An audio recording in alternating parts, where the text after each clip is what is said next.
Hey Reddit, I never thought I'd be the type to post on here, but here we are. Before I get into the absolute circus my brother pulled, I need to give you some context. My name's Jake, I'm 34, and I've spent my entire life dealing with my family's nonsense. See, I was never the favorite.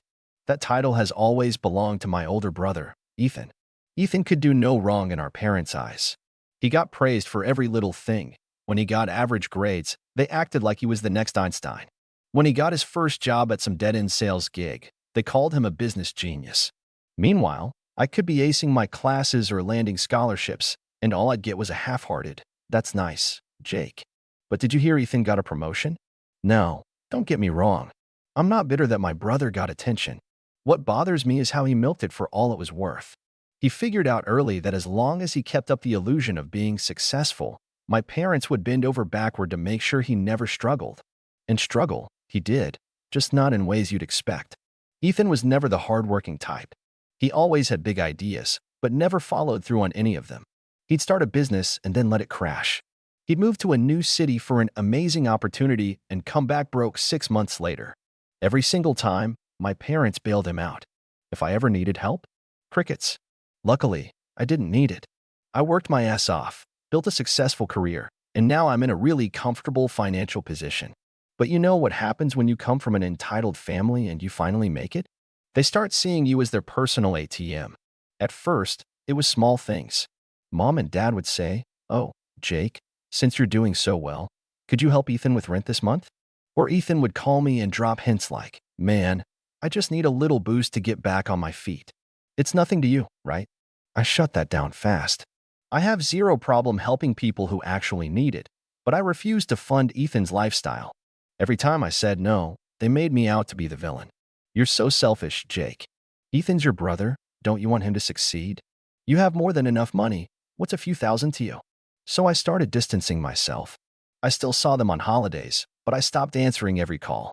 I stopped engaging when they tried to guilt trip me. And for a while, things were quiet. Ethan still played the golden child, and I kept to myself. But then he did something so insane, so utterly ridiculous, that I actually thought he was joking at first. And that's where the real story begins. A few months ago, out of nowhere, my parents called me. Not a text, not a guilt-trippy voicemail, an actual call, which was rare. I answered, thinking something might be wrong, but instead, my mom sounded giddy. "Jake, you won't believe it. Your brother just did something amazing." Now, I've heard this script before. Ethan probably got a new job, or maybe he found an investor dumb enough to throw money at one of his failed business ideas. Either way, I knew exactly how this conversation would go. They'd hype him up, wait for me to say something supportive, and then eventually slip in a request for money. So I played along. "Oh, what did he do?" "He bought us a house," my mom practically squealed. "A beautiful, brand new house in a gated community. He surprised us with the keys today." I'll be honest, this caught me off guard. Ethan, buying a house. This guy never had more than a few $100 in his bank account at any given time. In a gated community? That wasn't just any house. That was expensive. I was skeptical but kept my voice neutral. "Wow, that's generous of him." "I know," my dad jumped in. "It just goes to show how responsible he's become. He's finally settling down, thinking about his future. And he did it all for us." I resisted the urge to roll my eyes. Ethan was about as responsible as a raccoon in a convenience store. There was no way he suddenly had his life together. Something wasn't adding up. "That's great," I said, trying to keep the conversation short. "So what's the catch?" My parents went silent for a split second, just long enough to confirm my suspicion. "What do you mean, Jake?" "There's no catch. Your brother worked so hard to make this happen." "Uh-huh, sure." I didn't press further. Instead, I gave them my usual polite but disengaged response and got off the phone as soon as possible. I knew something was fishy, and sure enough, it didn't take long for the truth to come out. A few days later, Ethan called me. Not a text, not a casual check-in, an actual phone call, which he only ever did when he wanted something. "Hey bro, how's it going?" he started, his voice way too cheerful. "What do you want, Ethan?" I cut straight to the chase. "What? Can't a guy just call his little brother to chat?" I let the silence drag on. After a few seconds, he sighed dramatically. "Okay, fine. I do need a little favor. But it's nothing major. Just a tiny thing. Barely anything, really." "Spit it out." "So, you know that house I got for Mom and Dad? Yeah, well, the bank kinda needs the first payment soon, and I was thinking. I hung up. I didn't even say a word. Just hung up. Within minutes, he called back. I ignored it. Then a text. Ethan. Dude. My call dropped. Weird timing LOL. Anyway, as I was saying, I just need a little help this month. I left it on read. 2 minutes later, another text. Ethan. Come on. Man, you're rich. It's not even a big deal for you. And there it was. The expectation. The entitlement. Ethan, once again, assuming my success meant I owed him something. I finally replied. You bought a house you can't afford and expected me to cover it. Ethan replied. Dude, it's not like that. I totally have it under control. I just need a little boost this month. After that, I'll be fine. Right. Because Ethan's totally known for his financial responsibility. I replied, not my problem. That should have been the end of it. But Ethan? He wasn't giving up that easily. The next morning, I woke up to 3 missed calls from Mom and a long, guilt-ridden text. Mom texted, Jake, I don't understand why you're being so cold to your brother. He did something amazing for this family, and now he just needs a little support. You make more money than all of us combined. Are you really going to let your own brother struggle? Oh, so he went crying to Mommy. Classic. Then, another text from Ethan. Bro, just think about it. It's for Mom and Dad. You want them to lose their house. And there it was. The manipulation. I was done playing games. Ethan was trying to guilt me into financing a luxury house so he could keep up his golden child act. The house was in his name, his responsibility. Yet he somehow thought I'd step in and save the day. Not happening. I decided it was time to dig a little deeper. So I did something Ethan never expected. I called the bank. I won't spoil what I found out just yet, but let's just say, Ethan was in way deeper than he was letting on. And when I confronted him about it, that's when the real chaos started. I called the bank the next day, early in the morning before Ethan had a chance to try anything else. I didn't even tell him what I was doing. I wanted to know everything without him getting a chance to cover his tracks. I gave them the house's address, explained who I was, and asked if I could get some details about the payments for the property. The person on the other end was nice enough, but when I asked for specifics, I could tell something was off. Well, we can't provide specific account details, sir, due to privacy policies. I'm not asking for his account number, I interrupted, cutting her off before she could go into the spiel. I just need to know the payment schedule and if there are any issues with payments. There was a pause. Well, I can confirm the first payment is due next week, and it's a significant amount, sir. The loan was processed with a sizable interest rate and required a hefty down payment, which Ethan handled.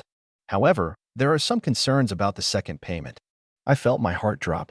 This wasn't just a simple loan. This was a bad idea dressed up like success. What kind of concerns?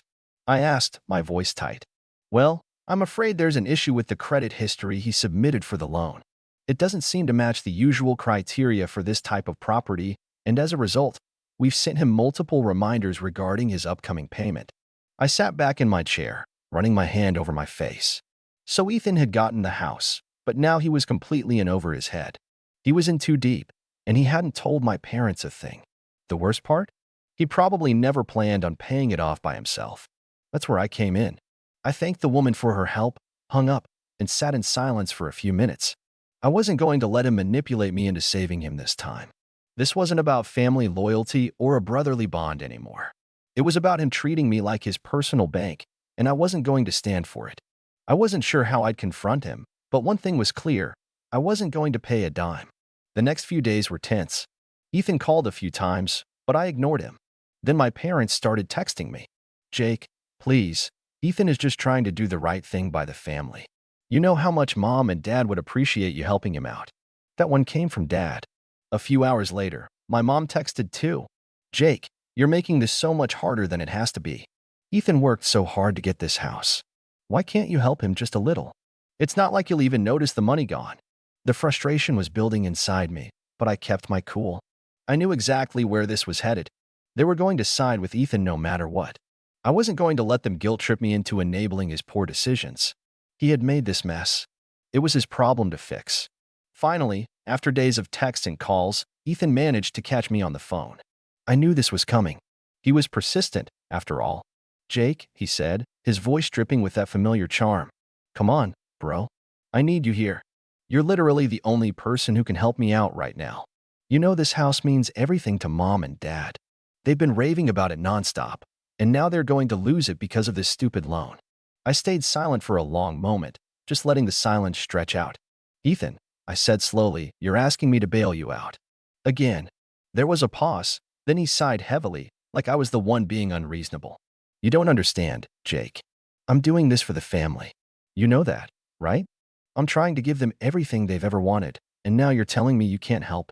His voice was getting more desperate, but I wasn't buying it. I'd seen this act too many times before. You're not doing this for the family, Ethan. You're doing this for yourself. You bought that house so you could play the hero, so you could show Mom and Dad you're the successful one. But now that it's crashing down, you want me to clean up your mess. He was quiet for a moment. Then, almost in a whisper, he said, You don't even care about me, do you? I felt a pang of something deep in my chest. Maybe it was guilt, maybe just the familiarity of the manipulation. But I wasn't going to let him pull me back in. You've made that pretty clear over the years, haven't you? I replied coldly. You don't care about me, Ethan. You just care about what I can do for you. There was a long pause on the other end of the line.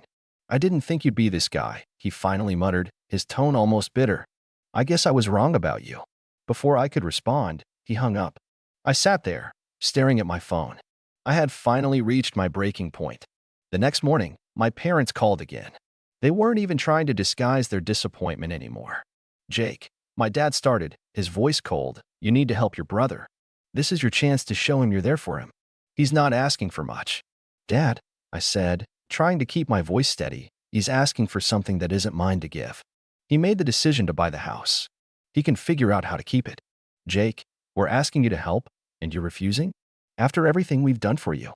The guilt they were trying to throw at me was almost comical. They'd never once asked me to help with anything that wasn't for them. And that was the turning point. Ethan had crossed a line, and my parents weren't any better. They'd chosen him again. I knew right then that if they were going to keep treating me like this, I was done. But I had one last card to play. I wasn't just going to let this go. The next few days were intense, but I wasn't going to let myself get emotionally dragged back into their drama. I spent my time focusing on work and keeping my distance from Ethan and my parents. But every time I checked my phone, there was a new message from them. It was like they thought I could just ignore everything and magically make Ethan's problems disappear. But this time, something was different. My dad called me again, but I didn't pick up. Instead, I waited for the voicemail. He left a message, the sound of his voice filled with frustration and disappointment. Jake, he said, this isn't about the money. It's about family. Ethan needs you. You can't just abandon him like this. If you don't step up now, I don't know what we'll do. I thought you understood what it meant to take care of each other. Please, call me back. I just stared at the screen, the message echoing in my mind. Take care of each other. If that's what it meant to them, then I was done. They didn't need me to take care of them. They just needed me to solve their problems for them. A few hours later, I got a text from Ethan. It was short and to the point. If you don't help me, I'm going to lose everything. This house is going to ruin me, and you'll be the one who made that happen. Are you really going to let me go under? Do you want to be the one to watch me lose everything? The words stung. I wasn't going to lie. There was a part of me that felt something guilt, maybe. But the more I thought about it, the more I realized this wasn't my mess to clean up. He'd made his choices. I'd been there for him in the past, and every time, I ended up paying the price. I didn't respond right away. Instead, I spent the next few hours sitting with the idea, weighing everything in my head. And then, it clicked. I knew what I had to do. The next morning, I got a call from my parents. This time, I picked up. Jake, we need to talk, my mom said, her voice tense. Ethan's in trouble. You have to help him. You know he can't handle this on his own. Mom, Ethan's not a kid anymore. He's an adult. And he's made a choice that he can't back out of. It's not my responsibility to fix it for him. You're being so stubborn, she snapped. This is family, Jake. You can't just sit back and let him lose everything. I took a deep breath, trying to keep my cool. You keep saying it's about family, but all I see is you asking me to bail him out. You're just enabling him, Mom. He's not learning anything if I step in every time things go south. Her silence on the other end was almost deafening. Please, Jake, she finally whispered. This is the last time I'll ask you. We're begging you. That's when I decided to play my hand. I'll help, I said, making sure my voice was as calm and measured as possible. But it's going to be on my terms. There was a pause, and I could almost hear the hope rising in her voice. What do you mean? I'll help Ethan, I continued. But I'm not writing him a check.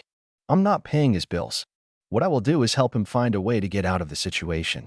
I'll cover the fees for him to sell the house and pay off the loan, but he needs to move out.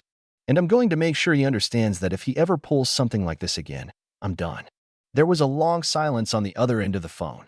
I could tell she was processing what I said. She clearly didn't like it, but I wasn't going to let them push me into a corner again. I wasn't going to let Ethan's poor decisions dictate my life. Finally, my mom spoke again, but her voice was trembling now. You're really going to make him do that? Yeah, I said. Because he's not going to learn anything if we keep enabling him. This isn't the way to handle things, and I'm not going to be part of it anymore. There was a long pause, and then she hung up. I thought that would be the end of it, but of course, Ethan wasn't going to let go that easily. A few hours later, I got another text from him. It was short, but the desperation in it was unmistakable. You're really doing this? You're going to make me lose everything? You're going to ruin my life over this? If you don't help me, you're not my brother anymore. I ignored his message. This wasn't my responsibility. A few days passed without hearing from anyone in my family. I thought maybe they'd finally accepted the decision I'd made.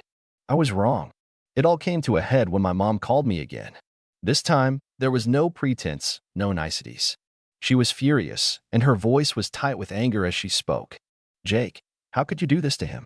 How could you stand by and watch him lose everything? Her words were sharp, each one cutting deeper than the last. I don't know what's gotten into you, but this isn't the son I raised. He's your brother. Don't you care about him? I didn't respond right away. Part of me wanted to shout at her, to tell her exactly why I was doing what I was doing, but I forced myself to stay calm. It wasn't the first time she'd reacted like this, and I had learned long ago that getting into a shouting match with her only made things worse. I do care about him, Mom. But caring about him doesn't mean I should throw away my own future to fix his mistakes. He's an adult. He needs to take responsibility for his life. I've been there for him over and over again, and I'm done. If he's not willing to learn from his mistakes, then that's on him. There was a long pause on the other end. When she spoke again, her voice was low, almost like she was trying to hold back tears. You're really going to let him fall, aren't you? After everything we've done for you? After everything we've given you? You're going to abandon us like this? I felt a bitter laugh bubble up in my throat, but I kept it inside. You've given me everything, Mom. You've given me a lifetime of enabling your son's bad decisions. You've taught me to pick up the pieces when he's too careless to do it himself. And you expect me to keep doing it? I'm done being the bank, Mom. I'm done. I could hear her take a shaky breath on the other end. We've always been a family, Jake. You're breaking it apart. Maybe it's already broken, I replied, the words coming out sharper than I intended. Maybe it's been broken for a long time, and I've just been too blind to see it. The call ended with silence, and I stared at my phone, wondering if that was it. If my decision had truly cut the last tie between me and my family. That evening, as I was winding down for the night, I got another message, this one from Ethan. It wasn't the usual angry text, but it had the same bitter tone. You know, you've really shown your true colors. I thought you were my brother. I guess I was wrong. You're just like them. You think you're better than me because you've got money. But when it comes down to it, you're just as selfish as they are. I don't need your help. I'll figure it out on my own. But don't ever call me again. I'm done with you. I stared at the text for a long time, letting it sink in. It stung, yes. But the more I thought about it, the more I realized it was a blessing in disguise. Ethan wasn't asking for help anymore. He was pushing me away. And that was the final sign that I needed to let go. I didn't respond. I didn't have to. The next few days were quiet. No calls, no messages. For the first time in years, I felt like I could breathe without the constant weight of family expectations pressing down on me. But then, a few days later, my dad called again. I debated whether or not to pick up, but eventually, I answered. Jake, he said, and his voice was more resigned than angry this time. We need to talk. About what? I asked, trying to keep the edge out of my voice. I wasn't in the mood for another guilt trip. About everything, he said, sighing deeply. About Ethan. About the house. About how you've completely turned your back on us. Do you realize what you've done? I haven't turned my back on you, Dad. I've been watching you all enable Ethan for years. I've been watching him make mistake after mistake, and every time, you've come running to me to fix it. You've conditioned him to think he can do whatever he wants without consequences, and I'm done being the person who cleans up after him. He didn't respond for a moment, and I could feel the distance growing between us, like the words I was saying were building walls that I didn't know how to take down. When he spoke again, his voice was quieter. We've done everything for you, Jake. We've always had your back. You've never had to struggle like Ethan. You've always been the one who was responsible. But you think that's enough, don't you? You think that because you've got money, you don't owe us anything anymore. I was quiet for a long time, and when I spoke, I could feel the finality in my words. I owe you nothing, Dad. Not when all you've ever done is make me feel like I'm responsible for fixing everyone else's problems. You raised me to be self-sufficient, but when it came time for me to stand up for myself, you all decided I wasn't family anymore. I can't keep doing this. I'm done. You need to figure it out. The line went silent again, and for the first time, I felt like I wasn't the one trying to fix everything. My dad's voice came back, soft but firm. I guess this is it, then. I don't know who you are anymore, Jake. I don't know how I'm supposed to look at you after this. And with that, the call ended. That was the last time I spoke to my dad. I took a deep breath and leaned back in my chair, staring at the phone screen. I knew that by cutting them off, I had severed the last remaining connection to my past. There was no going back now. I could feel the weight lifting off my shoulders, the sense of freedom washing over me. It wasn't easy, but it was necessary. I had given them chances, and they'd squandered every one of them. It was time for me to finally live my life, free from the constant pull of my family's expectations. I didn't need to keep fixing their mistakes. I had my own life to live now, and it was going to be on my terms. No more guilt. No more obligation. And as for Ethan, well, I didn't know what his future held, but it wasn't my problem anymore. He would have to figure it out on his own, just like I had to. I had made my choice. And for the first time in a long time, I felt peace. What do you think about this whole situation? Let me know in the comments.